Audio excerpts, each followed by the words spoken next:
CBC West 2016 International Business Case Presentation.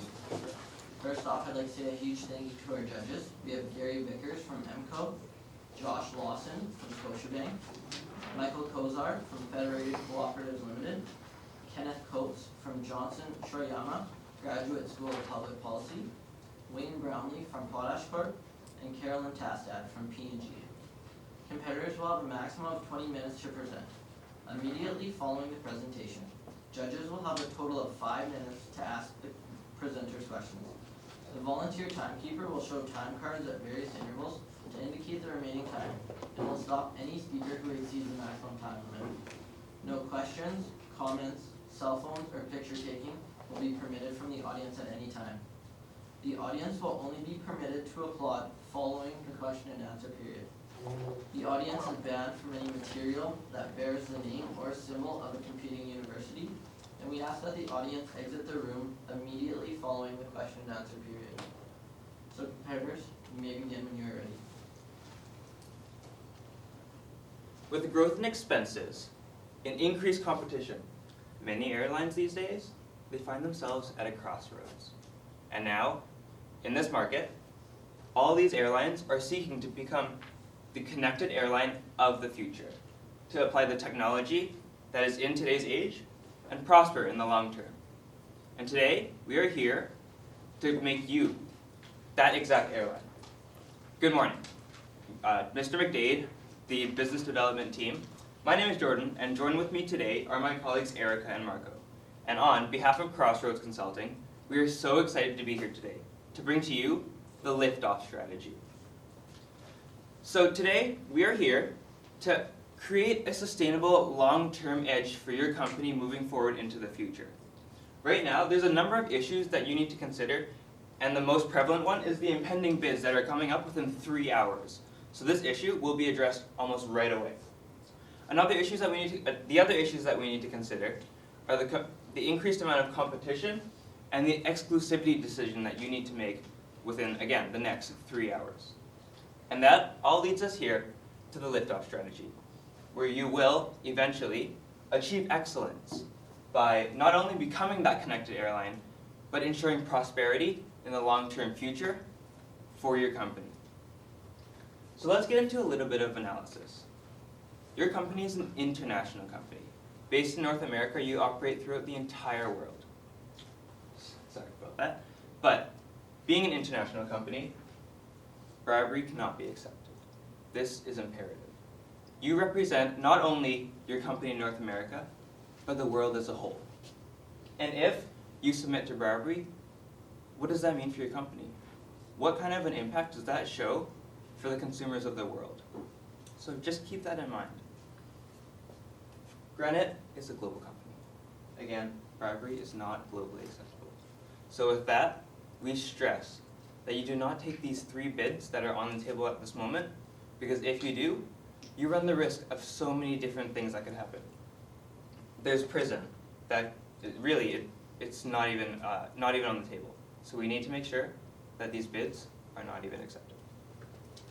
The second part of your company is that you are the middleman and the consultant. You have exceptional amounts of experience in not only the small flights industry, but in charters and in LCCs. But keep in mind that you have hundreds of clients. Hundreds. And flight is just one of them. So with that in mind, that leads us to my third point. Your back is not against the wall. If this flight deal doesn't go through, you're not going to end tomorrow. You're not going to end in a month from now or a year from now, because you are a strong company. Through your strategic operations, you've established yourself as one of the leading startups in the airline industry in this age. So keep that in mind. But let's just encompass all of what I just said to address the immediate issue. Bribery cannot be accepted. And any company, any consultant that comes here and tells you, accept the bids, they're wrong. Because they don't understand your company and what being an international company represents on the global scale. So, let's take a look at why we're here today. Flight. Flight is a company that manufactures those little black boxes that are seen, or that are not seen, but are heard of throughout the news at the back of the plane. Now, With flight, you need to consider this. Despite having revenues of $6.9 million, they had a net loss of $4.3 million. So really, you don't need flight as much as they need you. Flight is the company that is approaching you because they need you. Let's also consider that even though there is the cost of installing these black boxes in planes or switching them into other planes, it's only 0.1% of the entire cost of the plane. So really, it's so minuscule that if you were to accept this flight offer and implement these black boxes into already pre-existing planes, it doesn't matter because it's 0.1% of the cost. So now that we have a general understanding of what flight really is and their current situation, we need to understand how they benefit you. Well, flight will increase safety and efficiency, and with that in mind, it can reduce the overall costs. Because of the increase in efficiency, those costs that result from having 6 backup engines can be reduced down to just 1. So, now let's take a look at your competitors. The airline industry, as we know, it's a long-term industry. We know that growth does not happen overnight for any airline company. Boeing, Airbus, all of these companies have been in existence for many, many years. And because of this, if you were to rush into a decision right now and say, I'm going to accept this bid tomorrow so that I know that my company will work out in the future, the reality is that that might not happen, because that's just not what this airline industry is. As well, with slim profit margins at 3% throughout the entire industry, it's important to note that every dollar counts, and every dollar that you can save is extremely important.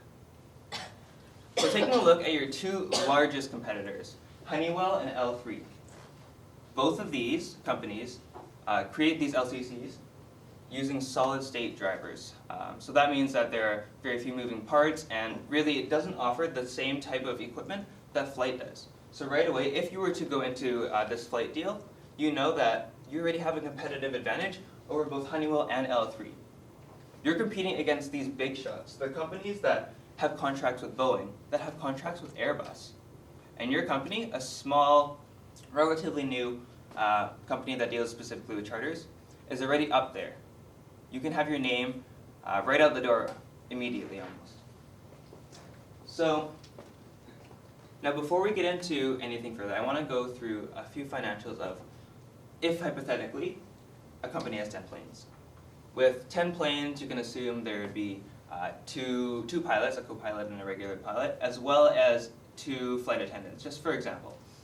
Now, if we average these to be about $42 an hour, and combine these with the costs of installing the units, training them, making sure that the operations are running efficiently, this will total up to about $600,000 per plane. Now, with this in mind, we know that even though there's a $600,000 cost associated with this, the resulting savings per year is $30,000 per unit. So with 10 planes, that's $300,000 that you can save instantly. So now, encompassing all of that, we need to go into the country analysis. In order to obtain any advantage that gives, or by giving or agreeing to specific terms involving the exchange of money or whatnot, either by a loan or a reward, this is the definition of a bribe. So, what does that mean for the countries that you're looking to expand into? Well, let's take a look at Burundi, Angola, and Oman. These 3 countries represent, these three countries represent smaller ones in Africa and in the Middle East. Now, what's important to note here is that bribery is okay, but just because it's okay there doesn't mean that it's okay here. We also will take a look at the European market. Why? Because your company already has a local office in Europe, and you're looking to expand perhaps into Europe because of this deal that will result with flight. But with Europe, it is the central hub of travel. London Heathrow Airport is the most visited airport in the entire world. British Airways, a British company, is probably the most significant airline in the industry. So Europe has the established economy to utilize your brand and your company, as well as the technology that your company brings to the table, to grow and continue to prosper in this market. So now that I've given you a brief analysis on the issues that you need to consider, the countries that you're looking to expand into, and the customers that you're currently operating with, I'm going to hand it over to Marco. And Marco's going to tell you some of the options that we've considered for your company, and then he's going to tell you exactly what the liftoff strategy really means. Thank you, Jordan. So the first thing we're going to go through is your decision from Flight. Flight has offered you a new agreement, a renegotiation on your current agreement for exclusivity. They not only have increased the range you have offered, but also what you will be responsible for. So in the next 3 years, if you accept this new offer from Flight, you'll become an exclusive dealer not only in just the Middle East and Africa, but you will also gain Europe, Oceania, and Australia. But that will cost you the right, you will become the service provider for these units. You will then become responsible for installation as well as service of these units for the agreement of this term. We believe, moving forward, you should accept this agreement because of the exclusivity range increase in this deal. That being said, now that you have a larger market by accepting this, where should you go? And what should you do? Well, we have a few different options for your company moving forward in which area they do expand. So currently, you consult in the chartered business, but moving forward with access to greater markets such as Europe or Oceania or Australia, there are different regions that you can compete in. Specifically, you can go enter the low-cost carrier market, again, consulting these firms that are competing on price and long-distance cheap travel. The second option would be to go directly to the manufacturers. Talk to Boeing and Airbus and see if you can get these products pushed into the planes directly off of the assembly line.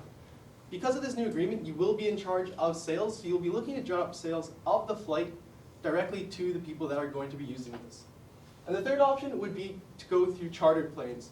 Chartered planes is currently your expertise as it deals with short flights, and that is currently what you operate within in the North American market portion of your business.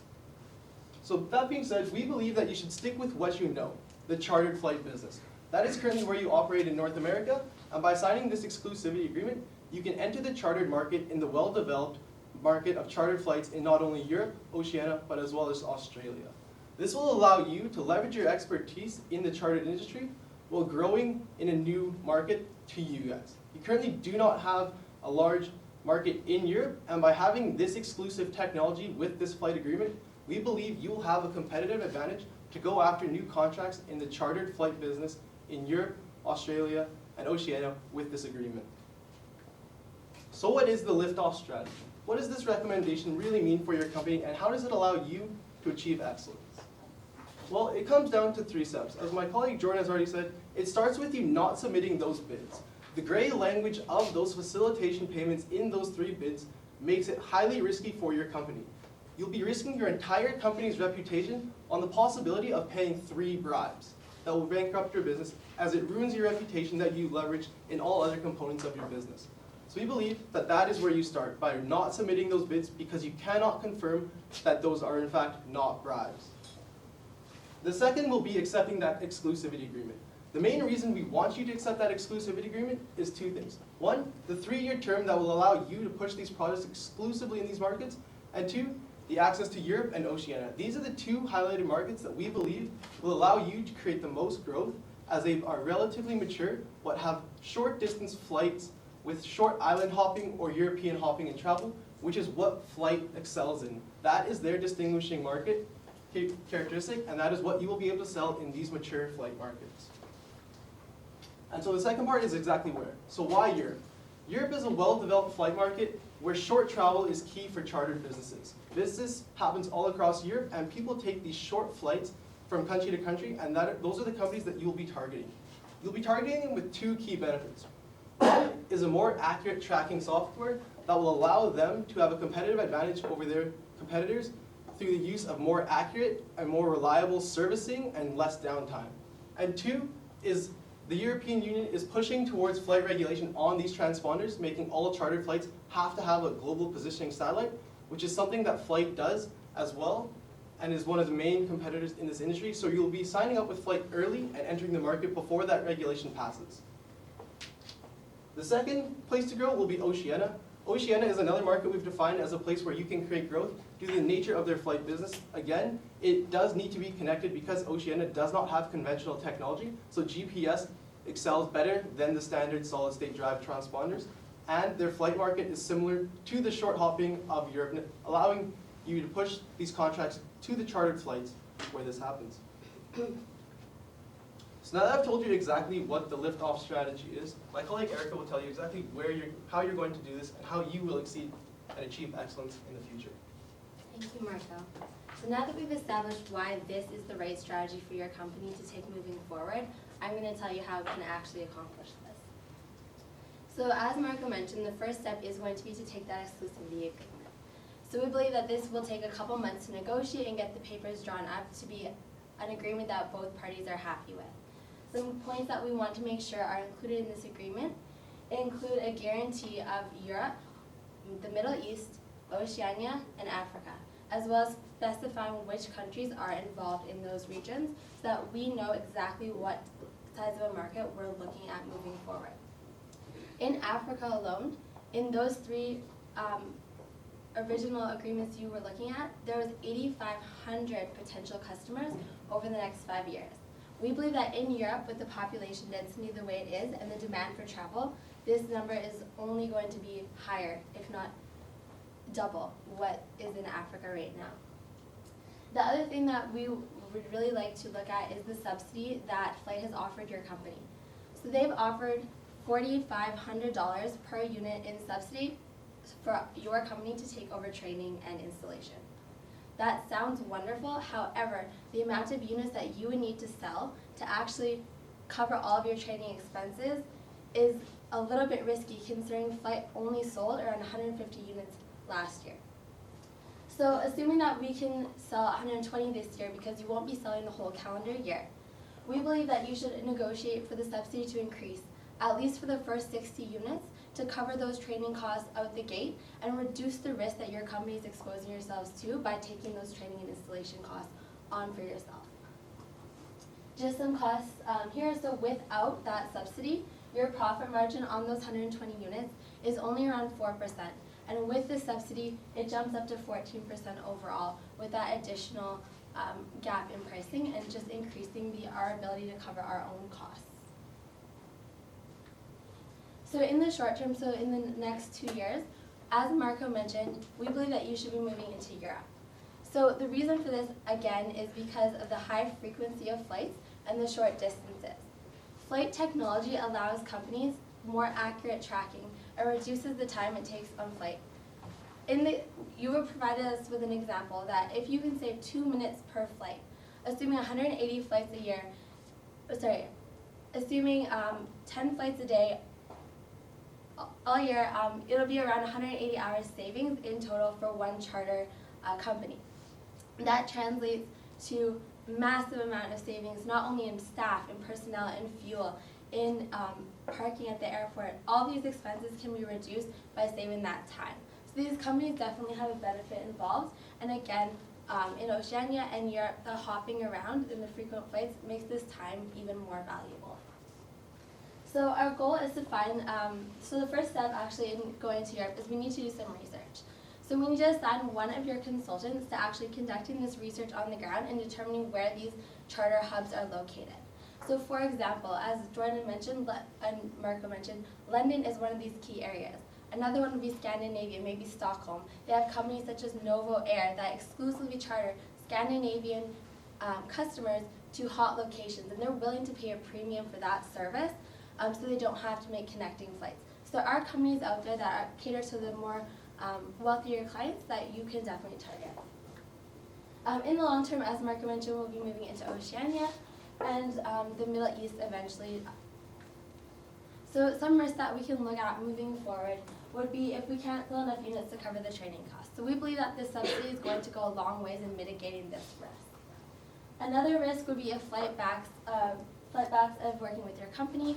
Again, as Jordan mentioned, your back isn't against the wall. It would be wonderful for you to add this to your portfolio of items that you can offer your clients, but it is not the end of the world if this doesn't go through.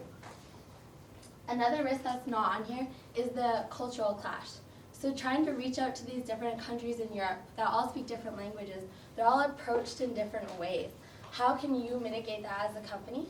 Well, the good news is that you already have a hub in Frankfurt. You already have experience working in Scandinavia, and for that reason, you should approach these markets first because you do have experience and you can grow from there.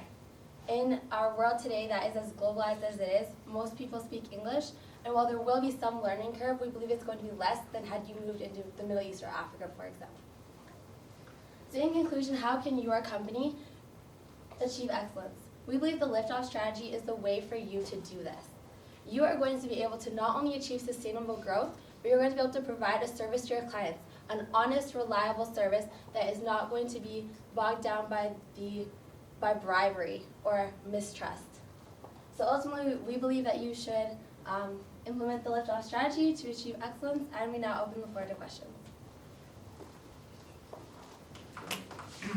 Thank you, presenters. Judges, can I answer any questions you may have? I'm curious whether you considered any alternatives that would have allowed us to submit the RFPs as requested. Yes, we did. So of the three, two of the bids in Angola and Burundi were very certainly just portrayed as bribes. There was not a lot of gray area there, and so right out of the gate, we would recommend your company absolutely stays away from those bids. However, in Oman, there was a little bit of leeway, and what they said was in the blueprints. However, because it could be portrayed as a bid or as a bribe, that's ultimately why we thought that was just not something that your company should get involved with. Question. As you think about starting in Europe, there's a tremendous amount of competition that I would have thought might have been fairly entrenched in Europe. How do you assess the market potential there versus in the other markets? So the competition in Europe is based mainly in the solid-state drive recorders that you are currently not pushing to sell. So you are going with a new technology, and that is why we believe you can carve out your niche in this market. This niche is going to be regulated very soon. They are pushing regulation to include all charters to have a GPS technology equipped plane. And we believe that if you get into this market early with the flight technology, you'll be able to carve out a niche wherever you like based on this new legislation coming forward. Your approach seems quite risk-averse. Doesn't strike me as being terribly aggressive, and you weren't pushing margins very far. Are you just being too comfortable? Cautious? We believe that when it comes to the legality of perhaps bribes or anything that really pushes the gray area, it's important to be cautious there because the risks associated with anything that could happen as a result of being caught by any trade agreements or whatnot, the risks are just way too high. However, with our liftoff strategy, the remainder of it, we don't believe that this is necessarily risk averse because there's risks associated with any strategy. However, using this strategy, we believe that by going into Europe, by going into other markets where you're not necessarily as familiar, is the way to go. And just to add on to that, we do understand that these Angola, Burundi, and Oman are definitely up and coming markets. And in order to expand, eventually we are going to need to tap into these markets. We just believe right now, because you're just signing on with Flight and you have 100 other clients, it wasn't worth the risk of the bribes to enter these markets now. In the future, there's definitely potential there, but it's more the legalities and your public perception of the other 100 clients that you also need to be responsible for as well. So Flight doesn't look like it has particularly good financials. How do you feel about entering into a contract with a supplier? And on the one hand, they're out trying to do deals themselves. On the other hand, you got what appears to be a fairly weak supply. Yeah, so moving forward, this is just a partnership to sell the products. And we believe that you will be able to generate sales and save this company, but you will not be financially tied to this company. So with impending legislation to increase the demand in this industry, Flight does have a competitive advantage. They just do not have the expertise to make the sales, and that is why they've approached you for that partnership. So we believe that this company is in a position of weakness and you can create a better contract moving forward with this agreement to position yourself better to sell this product that will be coming into demand in the future. Did you contemplate any way that these RFPs could be salvaged and go forward, maybe on a better basis? Absolutely, we did. We believe that the RFPs are relatively ambiguous, for lack of a better word. And what we did consider is that there is the possibility that these are completely within the guidelines and the regulations of the industry and the trade agreements. However, being with a deadline in 3 hours and with your competition really trying to push for these as well, we don't believe that it's worth the risk of having to try and go through your lawyers and make a rash decision at this point in time. I guess just very quickly, do you have enough capital to do this, having sunk $200,000 into these RFPs already? Go ahead. We don't believe there's going to be too much of an additional expense incurred, just because you do have an extra $50,000 in the budget, and right now the only cost that you're going to have to incur is actually allocating a staff member to make the research and make these connections. Once we have those connections, we can get some purchase orders and be able to fund the purchase of the actual product. We are just a go-between, so we don't have to come up with that capital ourselves. So it'll just be more of the back end, preparing a marketing document, preparing different ways to reach these people, maybe going to conferences or just through our existing connections. But that's the only cost that will be incurred with our strategy right now. That's all the time we have for questions, so thank you very much.